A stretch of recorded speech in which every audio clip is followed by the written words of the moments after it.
Good morning mga ka-duty, and for today's video ay magluluto tayo ng pinakbet na Tagalog. So ito, nakagayak na po yung ating mga gulay. Hiwa-hiwain na lang po natin. Pero bago po tayo magsimula, please like, share, and follow my page, Dukay Jerome. Ayan po, magsisimula po tayo sa bawang sibuyas. Dahil yung pong ating lulutuin ay atin pong igigisa. Actually, kahapon po nag-ulam po kami ng ganito. Hindi ko po alam kung yung po ba na-miss ko o nasarapan ko siya, ganun.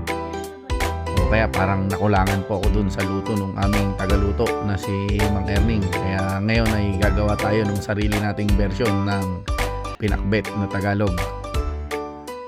So ayan, sisibakin na po natin tong kalabasa.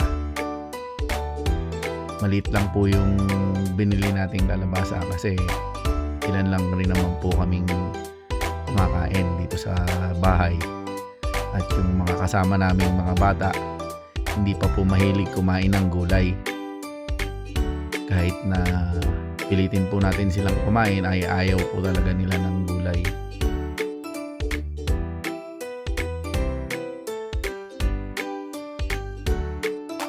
So ito po yung ating proseso.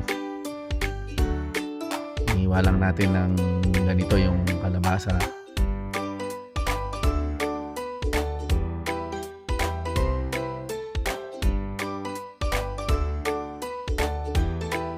So, susunod po natin itong patola.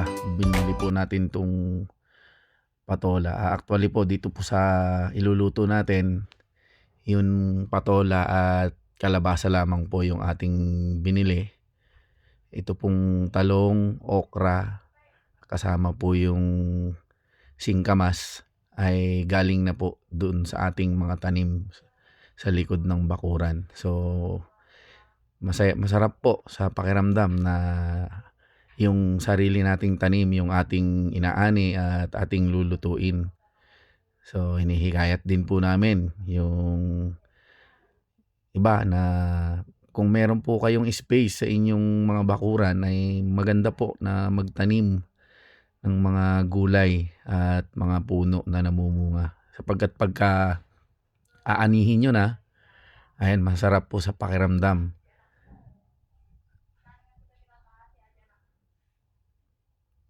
Ayan, sisibakin na rin natin tong talong. Actually, ito po ay kagagaling lang po natin ng duty. Tayo po ngayon ay naka-off. Kaya ito, may time po tayo na magluto ng pagkain po ng ating pamilya. Dito sa bahay, pagka naka-off talaga ako po yung nagluluto. Isa po sa libangan ko ang pagluluto. Kaya minsan kahit na nagda-diet tayo, napipilitan tayong magluto. Kaya minsan nasisira yung ating diet. Lalo na pagka masarap yung ating niluluto. So ito na po. Naisangkot na natin yung karne. Yan, lagyan na natin ng bawang sibuyas.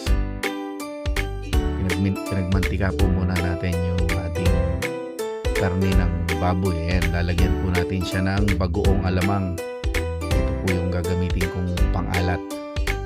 Galing pa po ng Bataan yung ating alamang. Yan, lalagay na po natin yung ating sinibak na kalabasa. Pinakita, ito po, ilalagay natin yung singkamas. Inuna po natin siya kasi medyo matigas po yan. Saka yung pong ating okra. Pero susunod na rin po natin dyan yung ating ampalaya, yung pong patola. Ang hindi ko lang po nailagay dito, yung pong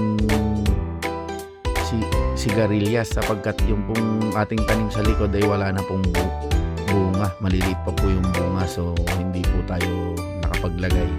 At hindi rin po ako naglagay ng sitaw.